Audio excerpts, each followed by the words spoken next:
What's up YouTube, Capital G here. Got a pretty impressive duel for you guys to check out. This one is going to go all over the place in many different directions, and there's going to be a lot of awesome monsters summoned that you probably wouldn't imagine that you're going to see. Anyways, we got Black Wings at the bottom, then we got PK Fire at the top. It always is kind of crazy because I watch these duels and it really seems like Black Wings continues to be the worst and best deck in Yu-Gi-Oh! Not like super competitive Yu-Gi-Oh! But obviously when it comes to like the low tier for life decks and, you know, kind of like the more casual side of Yu-Gi-Oh! It's really interesting because Black Wings started out obviously as a synchro deck and they were never really synchro spammy, and then because of the Arc V cards, because you know, the Synchro Dimension Crow came back into the anime, it seems like Konami gave them a bunch of cards that kind of would let them synchro spam, but they weren't really that playable, and then Master Rule 4 kind of messed up everything. But with the introduction of Needle Fiber, it kind of seems like those synchro spams are very relevant again.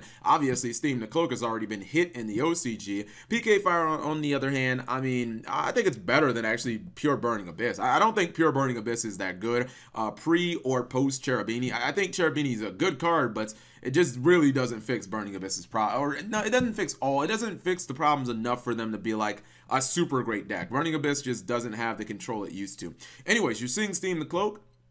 He's going to summon Hawkjoe, and he has Stardust, plus I would say a copy of Crystron Needle Fiber. Even though it's only a mere +1, I would say his card quality is actually pretty decent here. I mean, you're talking about 6 cards, 6 very legitimate cards. He's got protection from his Black Wings, dying by battle because he has the Collude in his hand, and this doesn't even mention that Crystron Needle Fiber can tag out. So Cherubini comes out first, and he's probably going to want to summon off Graph. He gets Seer, which is very, very smart. This means that he can go for Dante, he can get another monster from his graveyard, maybe Graph back, which is what he does. He's going to go for Formula Synchron, draw a card, and then summon our good old buddy Shooting Star Dragon. Have not seen this guy since the good old 5Ds days. I almost forgot what he did for a second, but Shooting Star Dragon is still a very legitimate card by today's standards. Like, if they made a Shooting Star Dragon card that was like a Link for it, it would honestly be busted. So, Shooting Star Dragon, no attack, no battle phase there.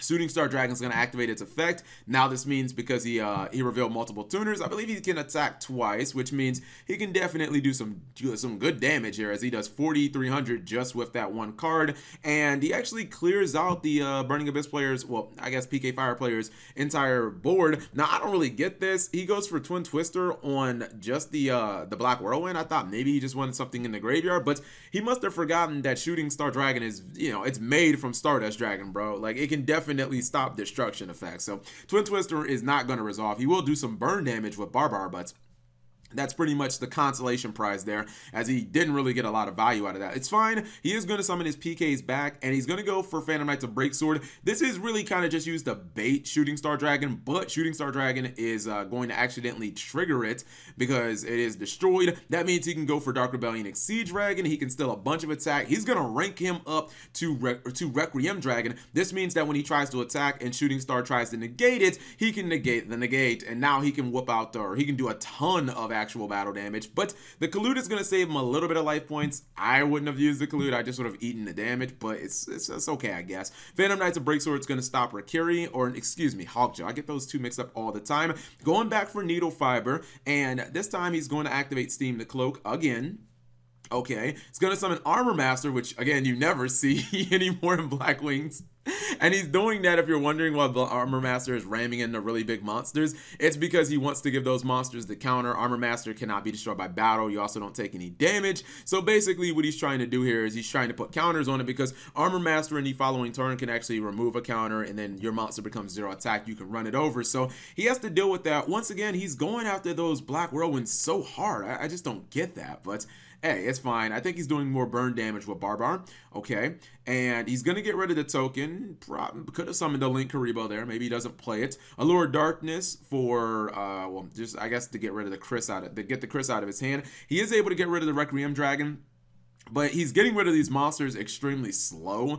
and you saw a clash there from Dark Requiem. That was, I think, just used so that he could actually go into his Leviair without his Burning Abyss monsters blowing themselves up. Well, maybe I'm wrong about that. I'm not exactly sure. Oh no, maybe, no, I don't know why he did that. Anyways, let's continue on. What is this set card? Set card is Forbidden Chalice. He could have stopped the Leviair with the Chalice, but he actually does not. Going to go for another Requiem Dragon. You hardly ever see that card, but to see it twice, he's going to go Forbidden Chalice so it can't activate its effect. That actually does save him here, and he has Whirlwind, but that's not a card you want when it. This guy is 600 attack, so it's not much you can search with Whirlwind, and I believe the duel is about to close out right about now. No, he puts Requiem in defense mode. He doesn't want Armor Master crashing into it. I forgot about this. He gets the Icarus attack. This is when I thought Black Wings. I was like, okay, Black Wings has this duel. Like, he's got Armor Master on board. He's got Black Whirlwind in case he happens to top deck like a Shura or something good. He's got the Icarus attack, which is probably the most important card. And then he has, you know, 2 targets to use it with. Like, dude, you can't throw this duel.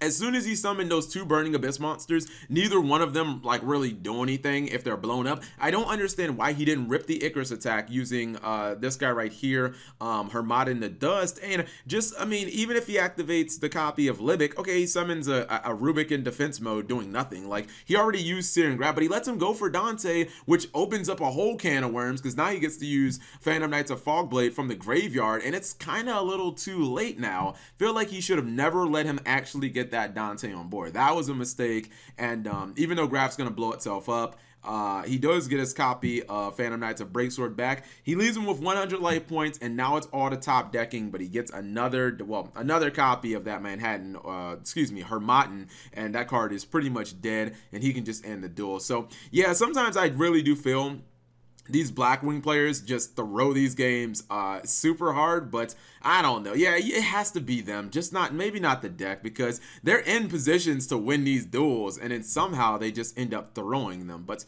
hopefully you guys enjoyed that nice little duel. If you did, give the video a thumbs up. Thank you guys for watching. As always, subscribe if you have not already. Turn on that notification bell for daily videos.